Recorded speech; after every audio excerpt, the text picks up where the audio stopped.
Hello, my name is John Pontrello, and today is Uncommon Musical Instrument Day. It's one of my favorite days, and I don't know the history on it, but I just keep hearing about it every year, July 31st, and I just like to use it as an excuse to share some of my favorite musical instruments. So, on one hand, I have the music box, and on the other hand, I have the Mbira. And both of these instruments, they use tines to play. And I'm going to talk a little bit about how they're similar, how they're different. So on the music box, it's an automated musical instrument, and you use this piece of paper, you punch all these holes in it, and then it makes some music. And I like to think of the music box, it's like the OG hardware sequencer.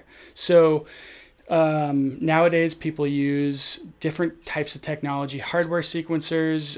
Last year I talked about the tenori-on. It's a Japanese instrument made by Yamaha, and it's a hardware sequencer.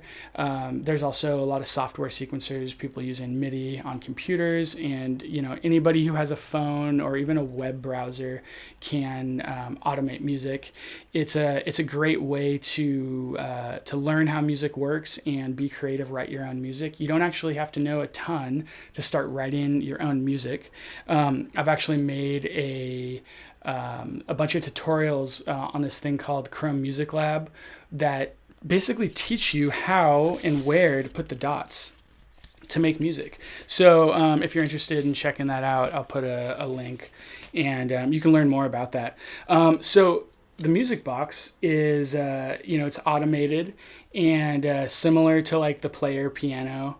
You run a piece of paper with holes in it, and it causes the tines to hit.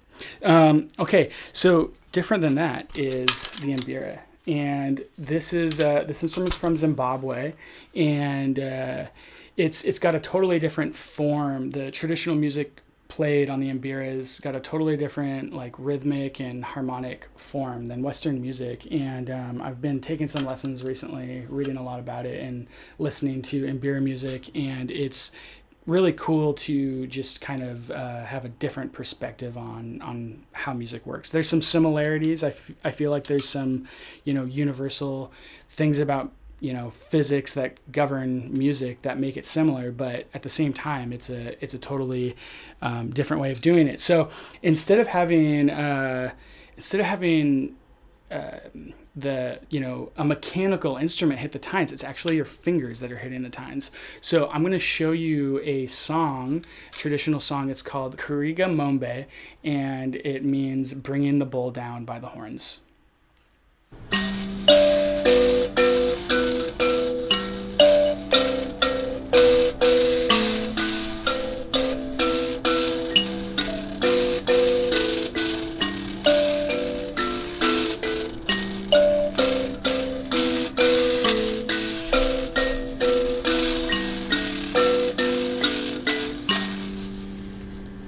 So I'm still a beginner on this. This is that was a simplified version of it. It gets very complicated. And one of the cool things that I've been learning about the Mbira is there's so much variety in one song, and the song kind of has this like fluid way of just moving from one kind of different idea to the next. And while at the same time, it's very pattern based, and it kind of keeps the same thing going on, but then kind of based on what you hear, you respond in the moment to that spontaneously. And that is something that I think is really important as a musician to be able to play an instrument so that you can respond to what you hear, and you don't have to use a piece of technology or some kind of automated form of music to wait to hear what it sounds like. You can just play around with it, like you're literally playing it,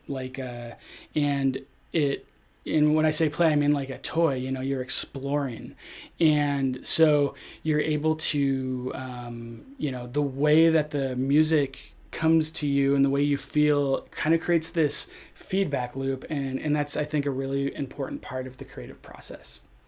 Now, on the other hand, with something that's allows you to automate music, it's amazing because you can take an idea that you have maybe come up with an instrument or just something that you sing or just playing around, putting dots in the paper, and you don't even know exactly what it's going to sound like until you play it, and then you continually refine that. So having an automated tool to write music is really cool because it allows you to build and layer ideas. So I'm going to show you the song that I'm about to play is the first song that I wrote when I got this thing. I just started, making some chords and playing around and just punching holes, and this is what came out.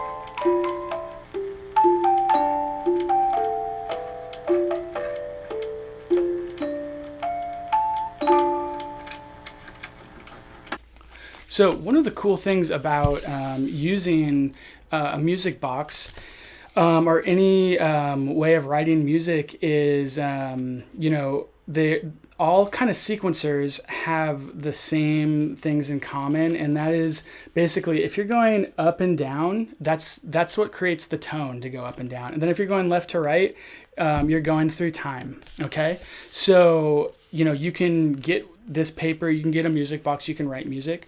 There's so many different ways you can get access to a sequencer now. They're becoming more and more accessible.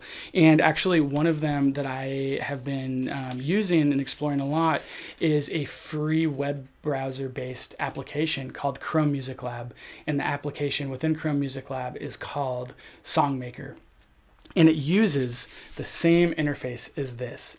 And what's cool is that anybody with a computer that goes on the internet, if you just type in Chrome Music Lab into Google, it'll take you there, and you can just start punching in notes. You don't have to have, paper and a music box. Of course, you can always get one if you get more interested in using this kind of system to write music. And I've actually been making tutorials to explain how music works in relationship to a sequencer, so that you can learn how to write music and just use it as a tool to develop your understanding of music and how to write music.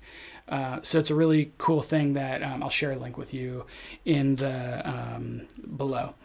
So one last thing, there's one more song that I did on the Mbira, and kind of ties both of these things together, because this song it's a classical piece of music. It's Pachelbel's Canon, and I just knew how that song worked based on my understanding of music, based on knowing how the sequencer works.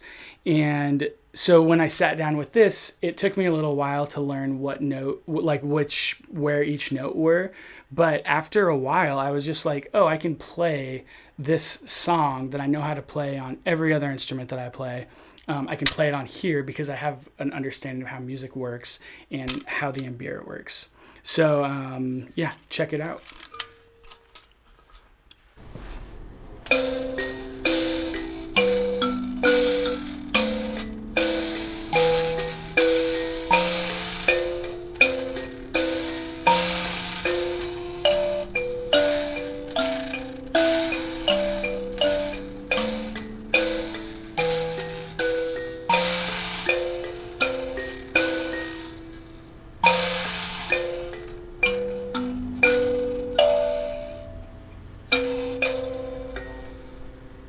All right, thanks for tuning in today, July 31st, 2020, Uncommon Musical Instrument day.